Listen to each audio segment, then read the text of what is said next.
Russian ആർട്ടിസ്റ്റും ഫോട്ടോഗ്രാഫറുമായ Julia ബുരുലേവ ജയ്പൂരിലെ ഒരു ഉപേക്ഷിക്കപ്പെട്ട ഗണപതി ക്ഷേത്രത്തിന് സമീപം പിങ്ക് സിറ്റി എന്ന ജയ്പൂരിന്റെ വിശേഷണത്തിന് അനുയോജ്യമായ രീതിയിൽ ചഞ്ചൽ എന്നു പേരുള്ള 65 വയസ്സുള്ള പിടിയാനയെ പൂർണ്ണമായും പിങ്ക് നിറം പൂശി ഫോട്ടോഷൂട്ടിൽ പങ്കെടുപ്പിച്ചു. ജയ്പൂരിന്റെ സാംസ്കാരിക പൈതൃകം പിങ്ക് സിറ്റി എന്ന സ്വത്വവും ആനയുമായി ബന്ധിപ്പിക്കാനാണ് ഈ തീം തിരഞ്ഞെടുത്തത്. മോഡലിന് നൽകിയ അതേ പിങ്ക് നിറം തന്നെ ആനയുടെ ശരീരത്തിലും പൂശുകയായിരുന്നു. ഈ ചിത്രങ്ങൾ അന്താരാഷ്ട്ര തലത്തിൽ ശ്രദ്ധിക്കപ്പെട്ടതോടെ റഷ്യൻ ആർട്ടിസ്റ്റും മോഡലിനുമെതിരെ ഇൻസ്റ്റഗ്രാമിൽ വലിയ രീതിയിലുള്ള സൈബർ പ്രതിഷേധമാണ് ഉയർന്നത്.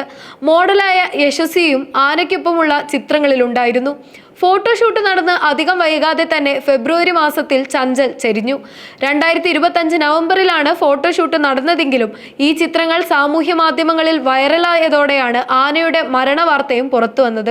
65 വയസ്സുണ്ടായിരുന്ന ആന വാർദ്ധക്യ സഹജമായ കാരണങ്ങളാലാണ് ചരിഞ്ഞതെന്നാണ് ഉടമയായ ഷാദിഖ് ഖാൻ പറയുന്നത്.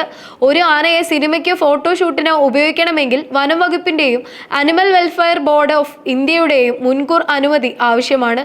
ഈ സംഭവത്തിൽ അത്തരം ഒരു അനുമതി വാങ്ങിയിരുന്നോ എന്ന് അന്വേഷണ വിധേയമാണ്. ഫോട്ടോഷൂട്ടിന്റെ ചിത്രങ്ങൾ ഇൻസ്റ്റഗ്രാമിലും മറ്റും പ്രത്യക്ഷപ്പെട്ടതോടെ വൻ പ്രതിഷേധമാണ് ഉയരുന്നത്. വന്യമൃഗങ്ങളെ വെറും കാഴ്ച വസ്തുക്കളോ കലാപരമായ പരീക്ഷണങ്ങൾക്കുള്ള ഉപകരണങ്ങളായോ ഉപയോഗിക്കുന്നത് ക്രൂരതയാണെന്ന് വിമർശകർ ചൂണ്ടിക്കാട്ടുന്നു.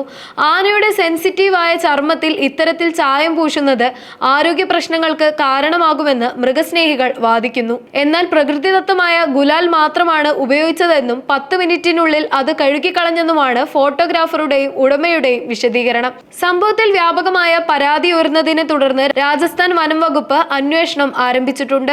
അനുമതിയില്ലാതെയാണോ ഫോട്ടോഷൂട്ട് നടത്തിയതെന്നും മൃഗസംരക്ഷണ നിയമങ്ങൾ പാലിച്ചിട്ടുണ്ടോ എന്നും അധികൃതർ പരിശോധിക്കുന്നു. ഇത്തരം സംഭവങ്ങൾ ഇന്ത്യയിലെ ബന്ദികളാക്കപ്പെട്ട ആനകൾ അനുഭവിക്കുന്ന മാനസികവും ശാരീരികവുമായ പീഡനങ്ങളുടെ തെളിവുകളാണ്.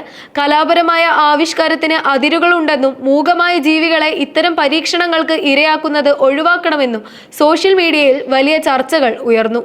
പ്രകൃതിദത്തമായ ചായമാണെന്ന് അവകാശപ്പെടുമ്പോഴും വ്യാവസായിക അടിസ്ഥാനത്തിൽ നിർമ്മിക്കുന്ന ഗുലാൽ പോലുള്ള പൊടികളിൽ ക്രോമിയം, നിക്കൽ, ലെഡ് തുടങ്ങിയ ലോഹങ്ങൾ അടങ്ങിയിട്ടുണ്ടാകാം.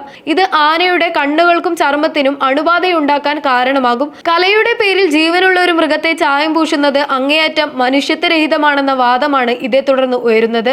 തുടർന്ന് വന്യമൃഗങ്ങളെ വിനോദോപാധിയാക്കുന്ന ടൂറിസം മാതൃകകൾ പുനഃപരിശോധിക്കണമെന്ന് ആഗോള മൃഗസംരക്ഷണ സംഘടനകൾ ആവശ്യപ്പെട്ടു.